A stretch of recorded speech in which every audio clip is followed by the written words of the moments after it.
Hey, this is Steve Freeman, your Serious About Sold Realtor with eXp Realty, and I'm here today with Tisa Batey, and I cannot be more proud of Tisa. She is one of my former clients, and she has now written a book, and we're going to just kind of have a little bit of a conversation here and just really explain kind of what motivated you to write it, how you wrote it, and then really the why. I think the why is the big part.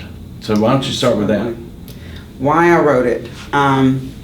This absolutely was not a labor of love.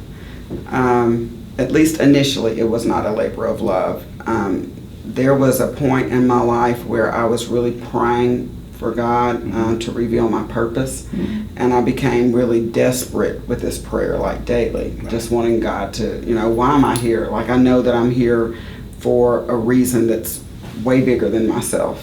So the more I prayed about revealing my purpose, the more he began to really speak to my spirit. And I can remember one day specifically, and it's in the book, I was in the gym and I was working out to, some really hardcore rap music. And I heard the Spirit and the voice of God speak to me stronger than he ever had. And he told me that he needed me to be committed to him for a year, and that he had something that he wanted me to do, an assignment. And I didn't know what it was, but when I found out what it was, it started out as just write, just journal. And journaling has always been easy for me. I'm a journalism major. I was a news anchor before I switched careers. And so it was easy for me, but I thought that I was journaling just to help myself. Almost passing time. Absolutely, Yeah. And even though I was writing things about what had happened in my life, never in a million years did I want to share them with anybody. Right.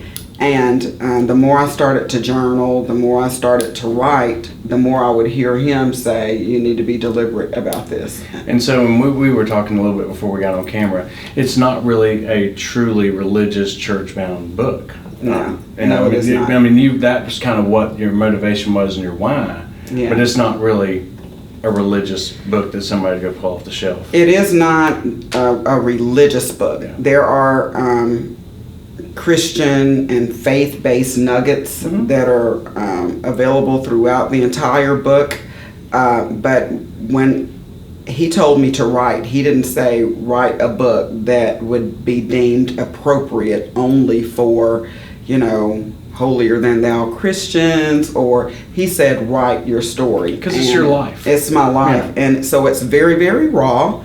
And I didn't sugarcoat anything. I didn't water anything down. So it's full of a little bit of everything. So when would you find that like the most inspiration to do it? Like mornings, couldn't sleep, get up? Night. Night. I would jot a little bit before I went to bed, and sometimes I would put stuff in the book and I would think, there's no way in the world I'm letting the world know this about me. And I would take it out, and only to be awakened at maybe 3 or 4 o'clock in the morning saying, put it back in. Yeah. So now currently it's, where can this be found right now? Right now it's on barnesandnoble.com, also amazon.com, available any day now on iTunes, and also a few bookstores. The local bookstores in Atlanta have already picked my book up. So I know you've been doing some book signings, because I follow her on Facebook as well. Yeah. And then one of the greatest things I saw the other day on your Facebook was when you were eating at Carrabba's. Oh yeah, that was crazy. So I was at the bar just having me a glass of Prosecco, and I look over and I happen to see a gentleman sitting at the bar, and he's just reading, and I saw the back of the book, and I recognized the back of the book, and I said, so what's that you're reading on?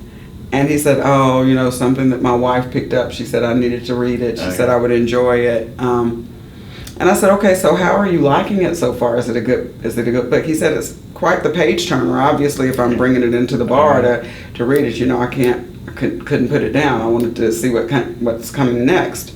And so I said, well, can I get a picture of you or with you reading that book? And he's like, for what, social media? Or And I was like, yeah, I'd love to get a picture. And long story short, I told him, I said, turn to the author's page. Yeah. And so he turned to the author's page, and he still looked at me and looked at the author, and he was like, okay, is this you? Yeah, that's me. You're reading my book. So that was very, very gratifying. It is. Yeah.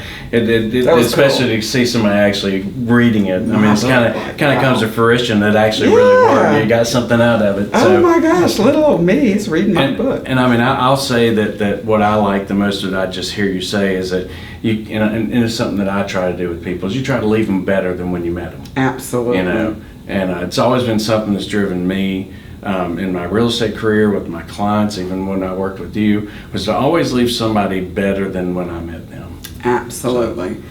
Well, the name of the book is, This Is How Saved People Sin. And I've been afforded a platform to be able to sing in front of thousands of people. That's my ministry through music. And I think that a lot of times people look at us as Christians and they think that we're perfect and we have it all together. And I'm here just to dispel those myths and say, you know what, nobody's perfect. I sin just like everybody else does. It's not okay to judge you because your sin looks differently than mine. We all sin. Yeah. Yeah. And I think it's so great to see, and this is what we were talking about before too, that one, in the community, you've written a book, and it just exposes the diversity that's here. Nobody is perfect. Absolutely. I actually gave her one of my Steve-isms before that I use a lot, and I always say that if somebody makes a mistake, the last person that was perfect was crucified. Absolutely. It's always something I always say. I try not. He's always got a nugget. Yeah, I always try not to offend anybody when I do it, but no, you're not offensive. No. So, anyways, I just wanted to really have a chance to sit down and meet with you. I wanted to expose you to my client base, to the rest of the people that might be in the area that might see this. Go pick up the book. It's on my to-do list that I'm going to read. And I can't thank you enough for coming in here and sitting with us. Oh, thank you for having me, Steve. I Thank you so appreciate much. you. All right. Okay. We'll see you on the next one.